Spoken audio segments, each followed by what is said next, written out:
that migrants are dying every day. No, it's not right that children are being assaulted every day. No, it's not right that women are being sexually assaulted every day. No, it's not right that they're releasing terrorists every day. They're not there. Not a Democrat is there. Why? Because you cannot defend it. From Kansas is not wrong. In the 237 years of our nation's history, I don't know that there has been a more shameful day in the United States Senate than today. What we just witnessed was a travesty. It was a travesty to the United States Constitution, and it was a travesty to the American people. And it's important to understand why the Democrats did what they did. We're here on the Senate floor right now, but I want the record to reflect I'm going to do a very accurate count of the number of Democrats who are with us. That would be 0, other than the presiding officer, and somebody has to preside. Not a single Democrat senator chose to come to this floor and listen to one word of evidence.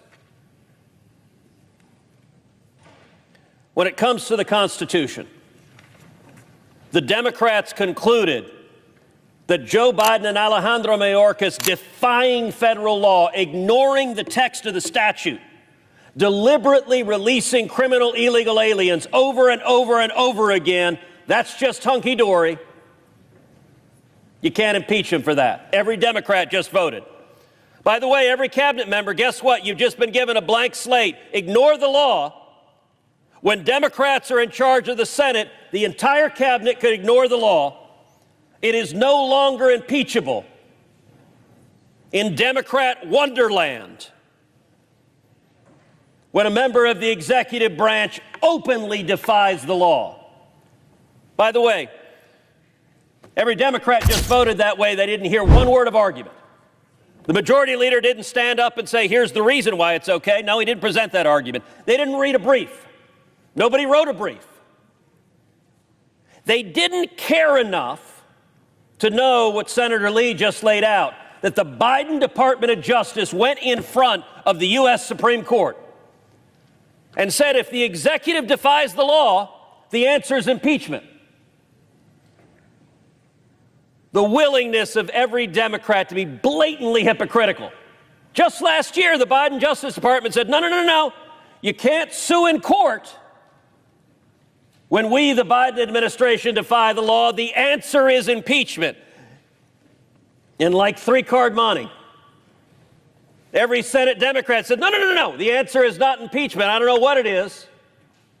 Actually, I do know what it is. There's only one answer left, which is everyone who is unhappy about the open border shows up in November, and to use the phrase, throw the bums out. Because if you're not willing to do your job, is there not one senator on that side of the aisle who cares enough to honor the Constitution? By the way, the second article they threw out said lying to Congress is not a high crime or misdemeanor, it's not impeachable. Now, as the senator from South Carolina pointed out, Bill Clinton was impeached for lying under oath. And you know what happened? And he was ultimately acquitted. But after a full trial where they heard the evidence, where the Senate did its job. By the way, one of the impeachment managers was Senator Graham, who presented that evidence right here on this floor. And you know what? Before Bill Clinton, there's a guy named Walter Nixon. You may not know who Walter Nixon is. Walter Nixon was a federal judge who was convicted of perjury. He was from Mississippi. He was convicted of perjury in front of a grand jury. And he was impeached. And it went to the Senate, and the Senate convicted him and removed him from the bench. So you want to know what the precedents were prior to today? You commit a crime, lying under oath, perjury, it is a high crime or misdemeanor that is impeachable. No more. Because understand the Democrats' rule here. This is not about the Constitution. None of them care. By the way, we repeatedly moved. Let's go into debate. Hear the other side of the argument. Nope.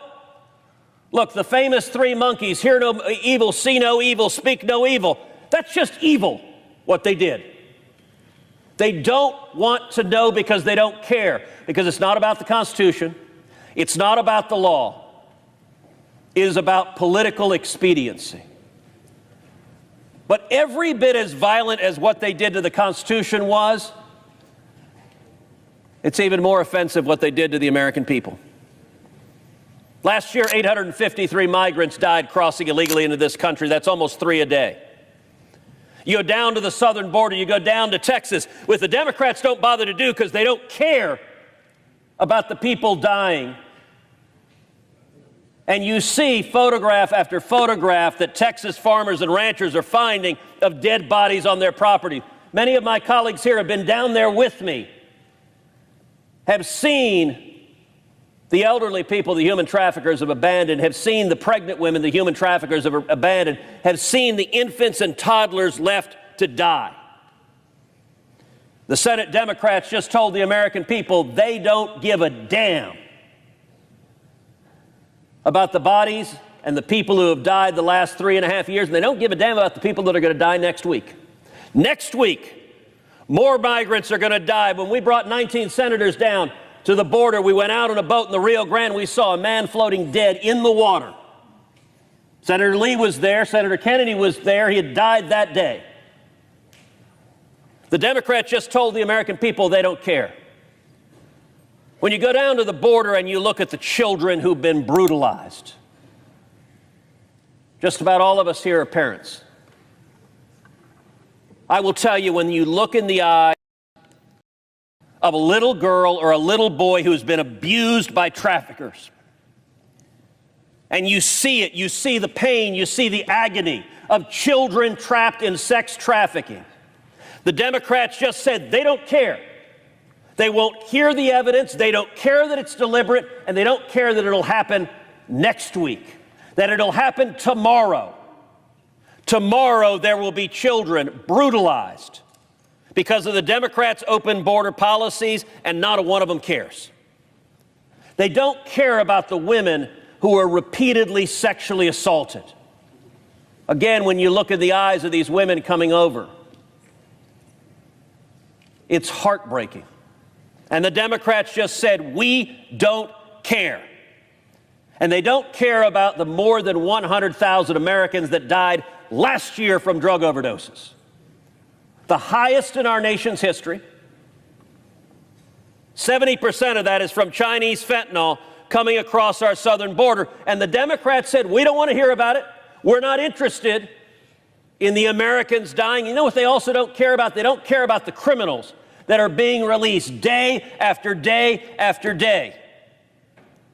The Biden administration is releasing murderers and rapists and child molesters, and every week we see another story of somebody being killed, somebody being raped, another child being assaulted by illegal immigrants released by Alejandro Mayorkas and Joe Biden. How shocking is it that there wasn't one Democrat who says, you know, massive human suffering matters. We ought to hear the evidence. How shocking is it that there wasn't one Democrat? One! There are 51 of them on that side. Not a single one could screw up the courage to say, let's do our job, let's hear the evidence. How shocking is it that not a Democrat cares about the terrorists who are streaming across our southern border? The nation of Iran has called for jihad against America. Hamas has called for jihad against America. Hezbollah has called for jihad against America. And Joe Biden and the Democrats have put out a red carpet and said, if you want to murder Americans, come across our southern border, and we, the Democrats, will welcome you. Like many of us on this floor, I was in Washington, D.C. on September 11th, 2001. What we are witnessing here is not just a direct attack on the Constitution, but a clear and intentional erosion of the very principles that this nation was founded on. The Democrats' actions today are a stark reminder of how they have repeatedly twisted and manipulated the judicial system to serve their own political interests. This isn't a debate about differing ideologies. This is a fundamental issue of integrity and respect for the law. Today, the Democrats have shown without a shadow of a doubt that they value political power over the well-being of Americans American citizens. While millions of Americans watch their country deteriorate under the weight of an illegal immigration crisis, rising crime, and the dangers that come with it, Senate Democrats have chosen to remain silent. Not a single Democrat stepped forward to defend the rule of law or express concern for the thousands of lives lost because of their policies. They aren't defending the safety of American families, nor are they upholding the Constitution. They are actively protecting a dangerous, reckless agenda that puts everything we've built as a nation at risk. It's time we stop pretending this is just about party politics. This is a battle for the future of our country. If we let them continue to get away with this, the consequences will be far-reaching and irreversible. I remember the horror. I lost a good friend, Barbara Olson, who was in the plane that crashed into the Pentagon. I remember the smell of smoke and sulfur and burning. I remember the agony, and I remember the national unity that came after 9/11. As Democrats and Republicans came together, I don't know that I've ever been more proud of a president than when President George W. Bush stood on a pile of rubble with a bullhorn, talking to firefighters and New Yorkers, and one of the men in the crowd called out and said, "We can't hear you," and he responded, "Well, I can hear you, and soon the whole world is going to hear you as well." We were as one. Today, not a single Democrat was able to mount up the courage to tell the majority leader, "You know what? I don't want another 9/11 to happen." The House impeached Alejandro Mayorkas for, among other things, releasing terrorist after terrorist after terrorist. We ought to hear the evidence. I believe today we have a greater risk of a major terrorist attack on U.S. soil than at any point since September 11th. And every Democrat just told the American people it doesn't matter to them to hear the evidence. I appreciate my Republican colleagues who are here, who are willing to hear the evidence, willing to engage, willing to stand up and defend the American people. But you know what? The Democrats who aren't here, they aren't here because you know who's also not here? If you look up at the gallery, the reporters are all gone. A couple of folks in the back, I hope you're all right. But the reporters are absent. That's the Democrats' plan. What is fascinating, we're presenting arguments. Many of us, particularly those of us in judiciary, but many of us have presented those arguments over and over and over again in hearings. Not a Democrat argues on the other side. It's an issue unlike any other issue I know of in politics. Listen, if we're arguing about taxes, as Republicans, we say we should cut taxes. It's good for the American people. And you know what Democrats do? They stand up. We know their talking points. No, tax the rich. Okay, fine. We have a debate. We're talking about just about every issue. The Democrats will argue on the other side. They have their spin. What is fascinating? Where's Dick Durbin, chairman of the Judiciary Committee, standing up saying, no, it's not right that migrants are dying every day. No, it's not right that children are being assaulted every day. No, it's not right that women are being sexually assaulted every day. No, it's not right that they're releasing terrorists every day. They're not there. Not a Democrat is there. Why? Because you cannot defend it. Today, the Democrats have given us a painful but crucial lesson. For them, the Constitution, the law, and the well-being of the American people are just obstacles standing in the way of their pursuit of power and political control. They have made it crystal clear that they have no intention of addressing the real issues facing our country. Whether it's the border crisis, the rise in violent crime, or the tragic stories of innocent lives lost due to their open border policies, the Democrats have chosen to turn a blind eye. Their indifference toward the suffering of migrants, the abuse of women and children, and the deaths of thousands at the hands of human traffickers and criminals crossing into our country is nothing short of appalling. This is not just political negligence, it's a failure of leadership at the highest level. The sad reality is that they don't care, because to them, the American people are expendable, and their political agenda is all that matters. In November, we have the power to make the Democrat Party pay for their betrayal of the American people. We must hold them accountable for their refusal to protect our borders, uphold the law, law and defend our national security. Americans are fed up with being ignored, and it's time to take back our country. We must vote for leaders who will defend the law, protect American families, and restore the rule of law. If we don't act now, the price of this inaction will only grow higher, and the damage will be irreversible.